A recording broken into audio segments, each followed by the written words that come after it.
1939 roku Niemcy rzucali bomby naokoło dworca i naokoło cementowni, chyba dla strachu, dla ludzi, bośmy uciekali do lasu ze strachu. Ja wlazłam gdzieś do jakiegoś, taki loch był, na kartofle do tego lochu. U nas się Żyd ukrywał chyba ze 2 miesiące. Był nawet nazwisko jego, pamiętam. W marcu 1943 roku złożyłam przysięgę. Miałam wtedy 16 lat.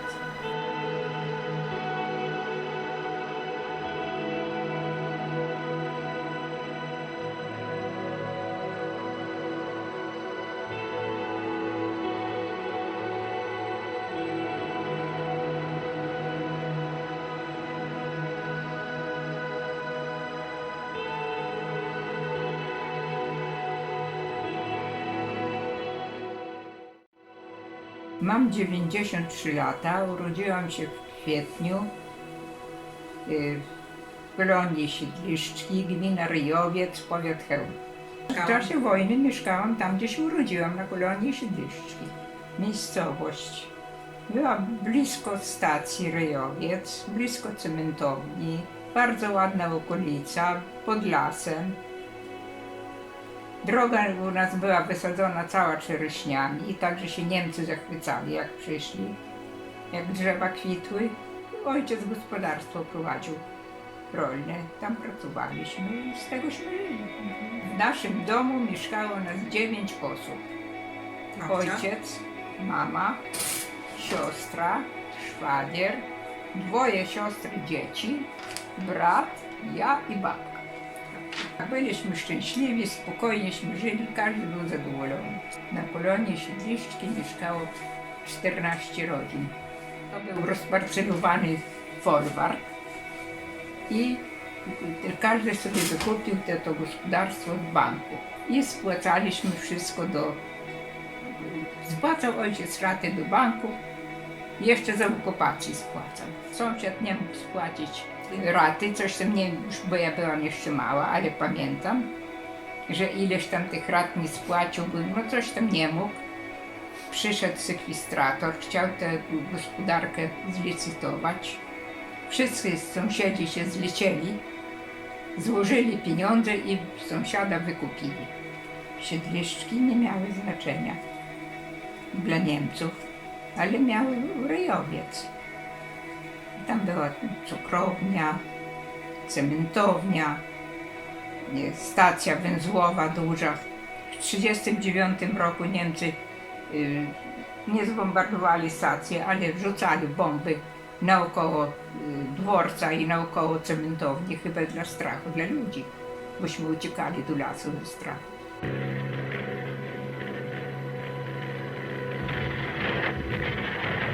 A naloty samolotów na stację to w 1939 roku, pierwszego dnia, jak się tylko wojna zaczęła, to najpierw rodziców nie było, a ja ileś miałam 13 lat.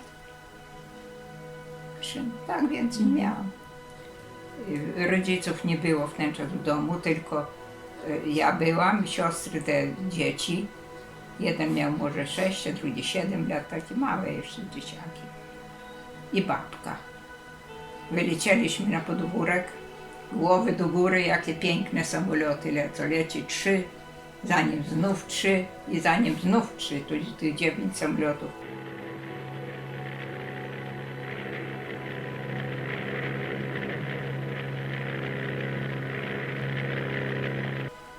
Myśmy mieszkali tak od stacji, no tak jak samoloty lecieli, to może było kilometr, może półtora.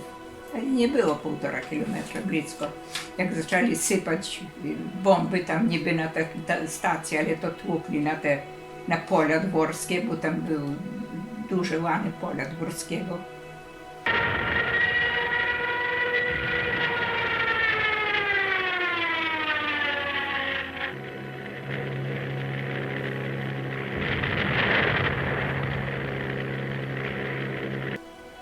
to myśmy ze strachu nie wiedzieli, gdzie się schować. Ja wlazłam gdzieś do jakiegoś, taki loch był, na kartofle do tego lochu. Później się bałam, że wylazłam z tego lochu, bo się bałam, że się loch zawali i mnie zadusi. Babka dzieci fartuchem ponakrywała i stanęła koło ściany pod tym. No i tak potłukli, no tak może tłukli za 20 minut. Tak może była 11. W każdym razie przed południem. No i tam wsiedliśmy do obiadu, samoloty znów lecą. Znów tłuko. Jeszcześmy tego obiadu nie skończyli, znów lecą i tłuko. No i tak to było. Się wojna zaczęła 1, a najgorszy nalot, bo to pamiętam, było święto 8 września i najgorszy ten nalot był 8 września. O tym, że są oddziały partyzanckie, dowiedziałam się od koleżanki. I w marcu w 1943 roku złożyłam przysięgę. Kazimierz Gepner i był dowódcą naszego oddziału partyzanckiego. Kolegowałam się z jego, no nie córką, z koleżanką, no tam u nich oni przyjechali z Zabuga, policjant do swego brata i ja z tą bratanicą się ich kolegowałam. Z Irką. Najpierw ona tam do tej partyzantki jakoś tam jej później mnie wciągnęli do tego. I ten właśnie Gepner był dowódcą. Pseudonim miał, nazywali go Wąchal. Pamiętam, że to było w 1943 roku w marcu. Było nas, no dużo były chłopcy i dziewczyny, ale już nazwisk tak nie pamiętam. I złożyliśmy tam przysięgę.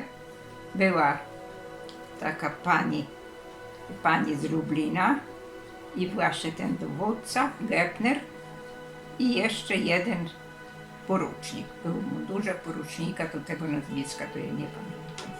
I przed nimi składaliśmy przysięgę. Składaliśmy przysięgę na Ewangelię. Miałam wtedy 16 lat. Koleżanka była o 2 lata ode mnie starsza.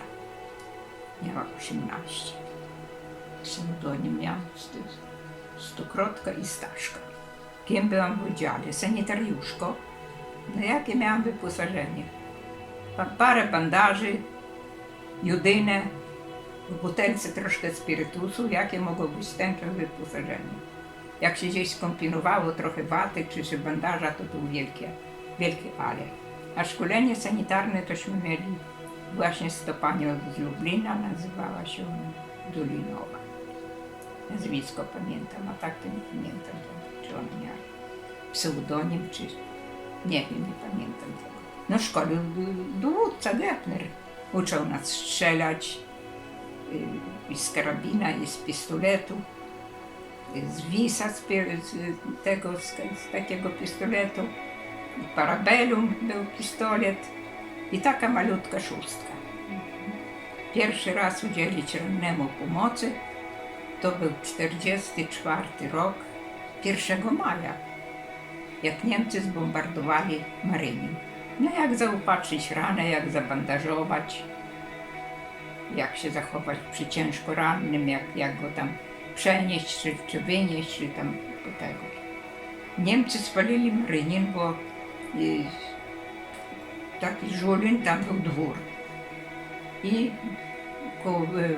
koło dworca, no koło stacji Ryjowiec był drugi dwór i Niemcy te 2 dwory obsługiwali. I jeździli tam, to było chyba za 6 km, ale jeździli bryczkami. I tam gdzieś zauważyli jakiegoś partyzanta. Nie wiem jak to było, czy zauważyli jakiegoś partyzanta, czy tam coś, że zaraz tego samego dnia, przyjęli samoloty, 4 samoloty tłukli, zmieszali razem z błotem, nabrali mężczyzn i kobiet i wszystkiego i to przy nich nie wróci. W tej akcji zginęło 2 moich kolegów. Palewender, imienia nie pamiętam, i Mietek Wójcik. I dużo było poparzonych, bo się ludzie chowali po piwnicach, po takich, a w ten czas było wszystko słomą okryte, to nie gdzieś się schowali w jakiejś piwnicy, czy tam w lochu to się zapaliło. I oni tam się poparzyli, przeważnie mieli poparzone ręce i głowy. I to było straszne, bo same takie bąble z trupy. I myśmy to z Irką upatrywali ich.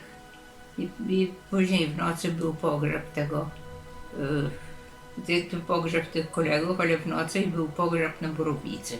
No w Ryjowcu to było 5 kilometrów do tego miasteczka, to tam Żydów wybili wszystkich, Niemcy. Trochę wybili, trochę wywieźli na Majdanek, a do Bełca to nie wiem, czy wywozili.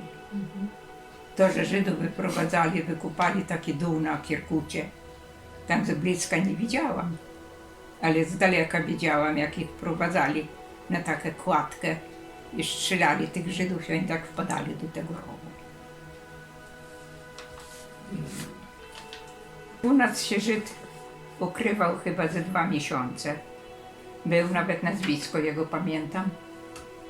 Taki nazywał się Eisenberg, Jicek Eisenberg. Potem już jakoś tak trochę może się ojciec i bał, no baliśmy się wszyscy. I on sobie poszedł. I tyleśmy go, nic o nim nie wiedzieli, aż po wojnie odezwał się, napisał list z Frankfurtu nad Menem. Tam się znalazł. No, losy były kolegów. Kilku kolegów było w wieku poborowym, to zabrali ich do wojska. Gefnera i jeszcze jednego partyzanta wywieźli na Sybir. Chyba ze 2 lata był, ale wrócił już z tej Syberii. Wywieźli na Sybir, no i tak się partyzantka rozleciała. W czasie wojny ludzie się więcej szanowali jak teraz, bo jeden drugiemu pomagał, jeden drugiemu współczuwał, jak było coś źle, czy tego. No całkiem inaczej było, jak teraz. Kiedyś była jakieś inne, nawet wieczory były inne. Bo jak przyszedł wieczór, to tam sobie coś opowiadali, to książkiśmy czytali, bajki opowiadali, w karty grali, przychodzili sąsiedzi. Było takie jakieś inne życie. Ten czas się nauczyłam robić na szydełku. I robię do dziś. Robisz szale, chustki, takie oszale, takie coś. Chustki, skarpetki. To się moje wnuki cieszą, bo im ciepło w nogi. A najfajniejsze to moje koty, owieczki, bo komu pokażę albo podaruję, to jest dużo uciechy. A jeszcze takiego krasnala.